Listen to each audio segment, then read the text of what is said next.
Le projet de bloc sanitaire qui était attendu à la baie ne se fera pas finalement. En effet, on attendait ce bloc-là dans le parc à Mars. On réalise finalement que les citoyens et les touristes utilisent beaucoup le bloc sanitaire du quai des Croisières. Alors, la ville de Saguenay s'est dit, pas besoin de construire ce nouveau bloc sanitaire. Un projet qui est évalué, je vous rappelle, à environ 700 000 $. On vient sauver beaucoup d'argent, selon la ville de Saguenay. On est là pour gérer les finances de la ville de la manière la plus judicieuse possible. Et c'est sûr que dans un monde idéal, on aurait voulu offrir aux gens un bloc sanitaire, mais le projet, les appels d'offres ont fait en sorte qu'on s'est rendu compte que c'était beaucoup plus dispendieux que ce qu'on pensait. On était rendu à un coût de projet de plus d'1 million de dollars pour un bloc sanitaire, sans compter les frais d'opération parce qu'il faut nettoyer aussi les toilettes. L'appel d'offres qui avait été fait par la ville de Saguenay prenait fin le 26 mai dernier. On attendait ce bloc sanitaire-là d'ici l'été 2027. Je vous dirais que dans le contexte actuel où on voit des lieux, du vandalisme, l'entretien de blocs sanitaires, c'est plus que seulement mettre le bloc sanitaire. Il faut passer plus d'une fois par jour pour s'assurer que ça soit propre. On s'est assis, on a pensé c'est quoi que les gens avaient vraiment besoin. Puis on s'est dit qu'un bloc sanitaire seul, au prix que ça coûte, c'est pas ça qu'on avait besoin. On utilise déjà le quai des Croisières pour, justement, comme bloc sanitaire à la baie. Les gens n'y avaient pas accès lorsqu'il y avait des bateaux de croisière. Là, maintenant, le bloc sanitaire à l'intérieur du bureau touristique est disponible. Donc, on a préféré, dans le fond, s'assurer d'allonger les heures du bureau touristique en période où il y a des spectacles, entre autres, à l'Agora. Avant que le bloc sanitaire soit officiellement situé dans le bâtiment du quai des Croisières, la ville de Saguenay louait les toilettes de l'ancien bistrot Victoria, un contrat d'une valeur de 400 000 $ qui s'échelonnait sur 10 ans, qui avait été signé en 2013. À Saguenay, Étienne Ouellette pour Nouveau Info. Du vandalisme a été constaté sur le site de la Croix-Sainte-Anne qu'on peut apercevoir derrière moi dans le secteur Chicoutimi-Nord lundi. Je me suis entretenu avec le service de police de Saguenay mardi après-midi à ce sujet. C'est des travailleurs de rue qui avaient rapporté ça, donc c'est eux en se rendant sur place. Eux l'ont constaté. Par la suite, il y a eu tout ce que le monde a vu, là, un spotted au niveau Chicoutimi. Puis le service de police a décidé de porter plainte, c'est ça. Une fois arrivé sur le site de la Croix-Sainte-Anne, on peut constater que ce sont 3 carreaux vitrés qui ont été endommagés. Mais la nature des événements n'a pu être confirmée par le service de police de Saguenay. Une enquête sera ouverte sous peu. C'est exact. Donc, on ne sait pas c'est quand c'est arrivé nécessairement, mais ça nous a été rapporté. Par la suite, la Ville de Saguenay a décidé de porter plainte par rapport à ces méfaits. Oui, en fait, la Ville dépose la plainte. Par la suite, ça va être enquêté. C'est la première fois qu'une situation du genre survient sur ce site de Chicoutimi-Nord. D'ailleurs, le service de police a un excellent bilan au mois de juillet face aux actes de vandalisme, selon Caroline Darvaux. Au niveau du service de police de Saguenay, en fait, on va continuer notre excellent travail. On a fait au-dessus de 194 visites dans les parcs depuis le début juillet, mais ça fait en sorte qu'il n'y a aucun constat d'effraction qui a été émis à venir jusqu'à présent.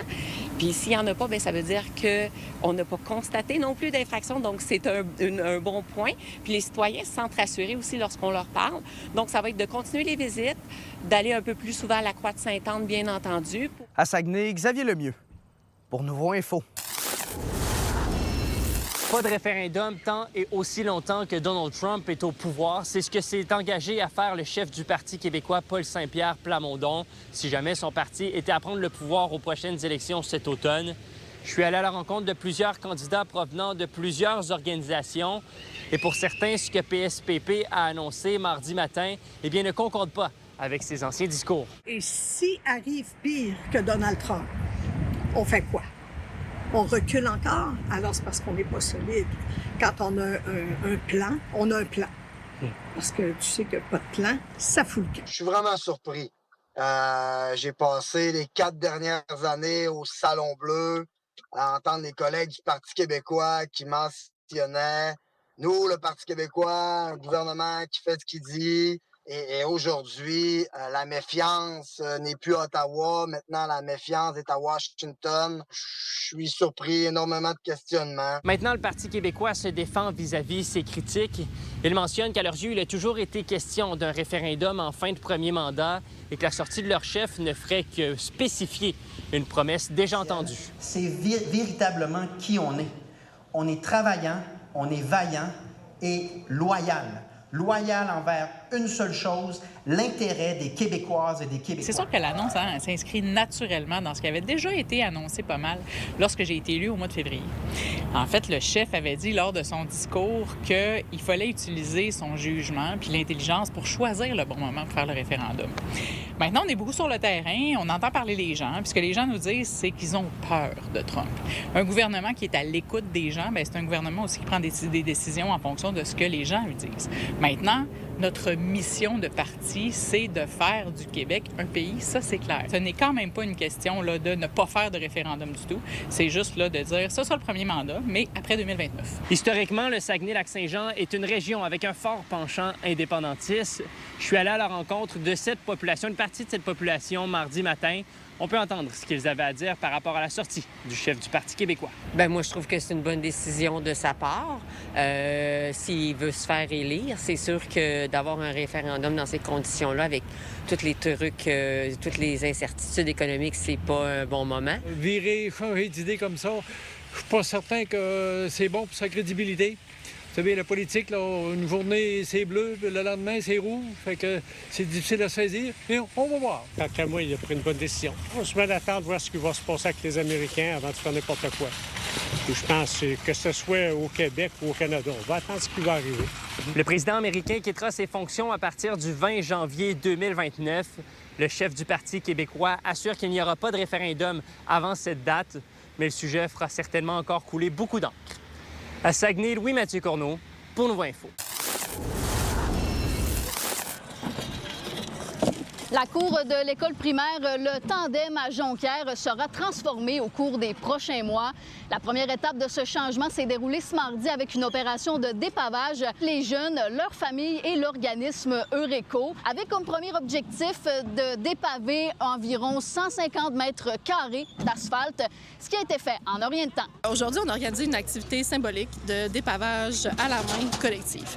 Donc, c'est une activité, dans le fond, qui s'inscrit dans un très grand projet là, de revitaliser la cour de l'école.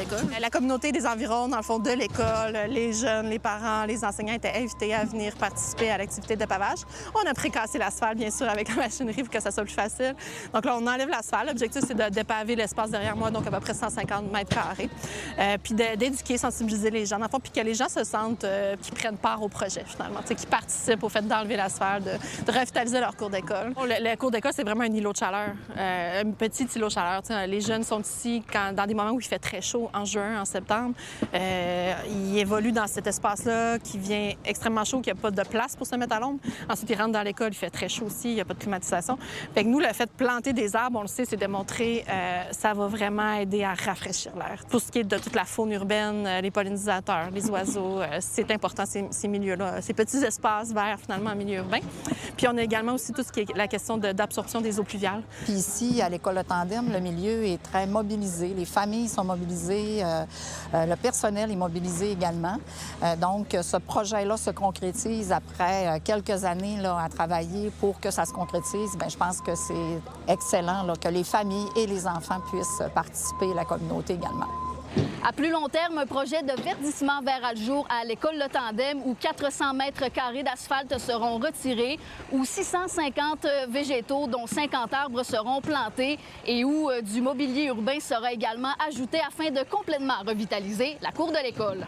En août 2024, donc ça a commencé les discussions avec Eureco. On a eu des demandes de subventions et tout ça, ça a été accepté et aujourd'hui, donc en 2026, on concrétise le projet. On va planter beaucoup d'arbustes et de petits arbres comestibles, donc pruniers, pommiers, camérisiers, cerisiers. Puis on va planter des herbacées, donc des fleurs. Les jeunes qui vont dépaver aujourd'hui, bien, ça va être les mêmes qui viennent à l'école ici, fait que dans 2 semaines, ils vont planter les végétaux. Fait que, ils vont vraiment voir finalement les 2 étapes. Au-delà du projet de verdissement, on a aussi travaillé avec le centre de services scolaires pour améliorer la sécurité. Donc, on a eu un plan directeur qui va nous permettre aussi d'aménager la zone d'autobus. Une autre activité de dépavage aura lieu ce mercredi 19 août à l'école du Versant, située à La Rouche. Les plantations surviendront un peu plus tard, soit les 1er et 2 septembre, ainsi que les 9 et 10 septembre, respectivement. À Saguenay, Sarah-Léa Bouchard, pour Nouveau Info. Vous êtes nos yeux et nos oreilles sur le terrain. N'hésitez pas à nous écrire si quelque chose vous fait réagir ou si vous voulez nous raconter votre histoire à Saguenay@nouveau.info.